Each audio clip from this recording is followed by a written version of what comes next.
Welcome back, Spartans. This is JAG, aka Leonidas. On today's video, we're going to be covering the undisputed best hog deck in Clash Royale, period. This deck has a very high skill cap, but I will be breaking it down into simpler techniques that you can use to instantly make you better, which will be covered in this beginners/intermediate guide to Hog Cycle 2.6.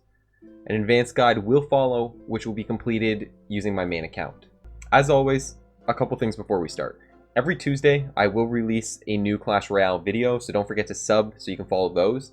Every Thursday, I'm releasing a new COD Mobile or Warzone video, so keep an eye out for those as well. Now, let's take a look at the deck and talk about the function of each card, as that's going to be crucial for when you play them, so you have an idea in mind how to use each one. First off, we have the Log. The Log is a versatile card, as it can be used to defend Goblin Barrel in log bait decks, or used to kill princess/low health large group cards like Skeleton Army and Goblin Gang. Additionally, it can be used to provide direct damage to the enemy tower to win the match. Ice Spirit and Skeletons are used to cycle. Drop them to get back to your hog fast, so you can play it again before your opponent drops a counter card previously used. For example, if they drop a P.E.K.K.A. and that stops your hog, you're going to cycle back quickly so you can drop the hog again and they won't have the P.E.K.K.A. in their hand. Mastering this will take some time though. Fireball is used to provide direct damage to the enemy tower to take out troops like barbarians, or used to provide support on a push with the hog. When to fireball and when not will take time to learn. That will be included in a more advanced guide later on. If you're an absolute noob, check out some of my tips and trick video, or don't do this part 1 and part 2, as I explain a little bit of the fireball in that as well.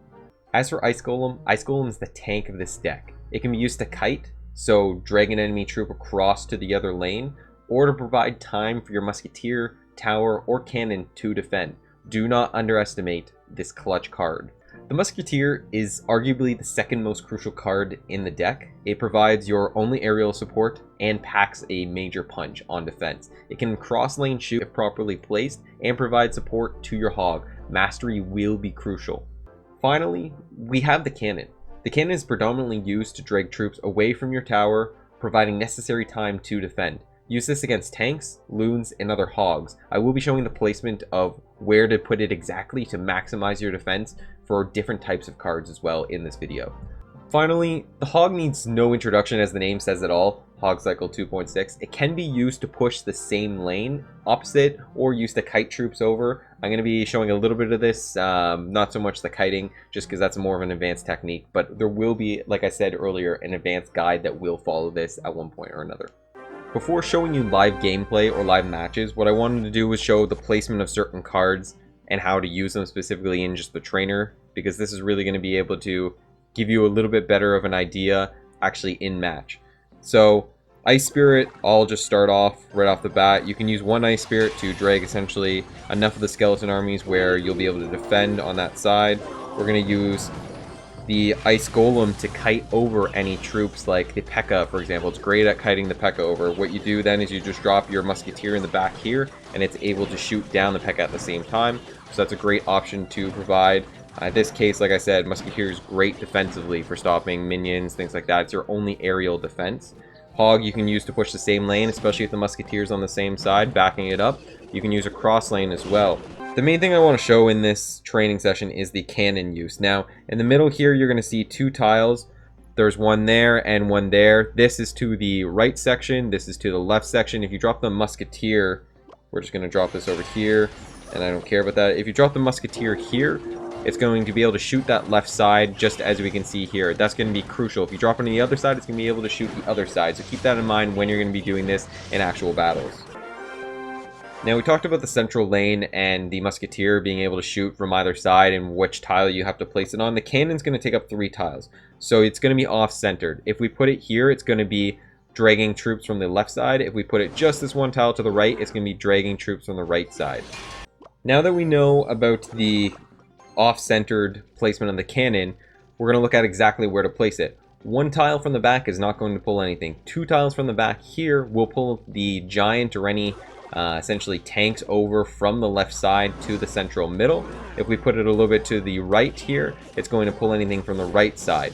For anything like hog or loon, you're going to have to put 3 tiles up from the tower, as you can see. So keep that in mind when you're watching the videos and where I place these.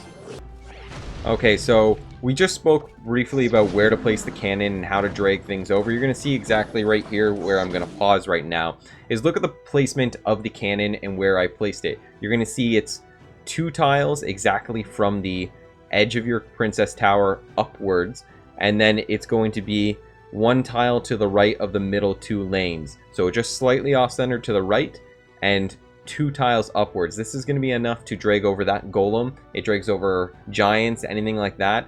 The hog's a little bit of a tricky thing. If the hog, they placed it closer to that far right side, basically, when you're looking at, I guess, my webcam, the far right side of the screen, then the cannon wouldn't drag it over in this case. Or if it was dropped in as it is, it's going to be able to be pulled over. So if you really wanted to pull the hog specifically, you would move the cannon up 1 tile from this location forward, and that'd be able to pull over the hog then from that right lane. If you just want to pull a golem or giant, remember that these 2 tile locations in front of the princess tower and 1 slightly off to the right is going to be the exact location you want to drop it. Same thing as for the left lane, except it's just going to be 1 tile shifted over to the left from the middle. And we're going to see here, as it's going to drag over that golem, it's going to drag over that musket, or drag over that hog, and then we're going to be able to at least have our princess towers do a lot of damage, versus if we just let it get to the tower, or if we place the cannon too high, the cannon would have got destroyed way too quickly. Now, that's kind of the basics and simplicity of the deck. It gets a lot more advanced. You get into different types of cards, how to specifically stop them with each specific card, and we're going to get into that in later videos. But for this one, I'm trying to keep it simple and beginners. So I just want to show a full game video that I did with basically this on my mini account, just to kind of illustrate how to play it and what you can do with all the cards. Now, this is called kiting, for anyone who doesn't know. You drop that ice golem in the middle, but just to 1 tile over on the left side if you're trying to kite to the left, or on the right side if you're trying to kite to the right, and anything that'll attack it will follow it over. Like you saw, that Dark Prince was dragged over as a result. Now, with the Musketeer, we'll probably see later in the game that you can do the same thing in that middle, as if you drop it to the right in the middle, it's going to be able to shoot that left side while still coming and going on that right lane, or vice versa. As far as the actual loon goes and stopping it, I mean, we're getting a little bit into specifics how to stop each cards, but a Musketeer and Ice Spirit is going to work great, just like you saw there. You can also use the cannon and cannon placements. For that, you're going to want to use the hog placement that we described and showed earlier as well. 3 tiles from the back upwards, that will drag the loop. You can also use it way up at the bridge, but that's more of an advanced technique and we're not going to do it. Like I said again, you saw that the Ice Golem was kiting over that Velk. Kiting technique is something you're going to need to learn how to use, especially for this deck. And then you can use other cards that can drag over as well, like Ice Spirit, Skeletons, things like that, to actually help drag on the other side as well. Now here, I have no ideal cards to stop that P.E.K.K.A, so I'm going to drop a cannon there, and then I'm going to drop the Ice Golem. The beauty about this deck is you can really cycle fast, so in this case, there's not much they could do to stop me from taking out that P.E.K.K.A for relatively low elixir. I mean, we're talking 6 elixir for the P.E.K.K.A's 7, I believe, in that case. As you're going to see, the perfect placement right there was for the hog. 3 tiles, again, from that in line with the Princess Towers up. In this case, we didn't have too much for the loon, so you're going to see a fireball get dropped, skeletons, then you're going to see an Ice Spirit. All that just kind of stopped the loon from really dropping that first bomb and doing major damage.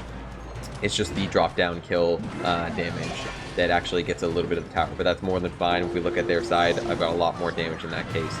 Drop the hog on the opposite lane to apply pressure. Going to force them ideally to drop some cards to try and stop it, and then we can use what few cards we have to then stop the P.E.K.K.A on the other side. So it's going to take a bit of getting used to on where to place cards, how to place cards, when to. It's going to take some practice, but at least with this beginner's guide, mastering the cannon and the musketeer is going to be huge for you. And for the hog, try and drop it on the opposite lane if you see a P.E.K.K.A, things like that, or if you want to try and exert pressure. Just last thing I wanted to cover is at the end there, if you can go back and pause, you'll see the cannon was shifted 1 tile to the right too much, and that's why the hog wasn't dragged over and actually went right to the tower. So again, cannon placement is going to be huge. So keep that in mind. Beginner's guide, that's going to be crucial. That's the end of this video. Thanks everyone for watching. Don't forget to hit that subscribe button, that bell notification, and like the video. Let me know if you're interested in seeing a more advanced guide for Hog Cycle 2.6 in the comments down below. This is JAG signing off. I'll catch you in the next video. Peace out.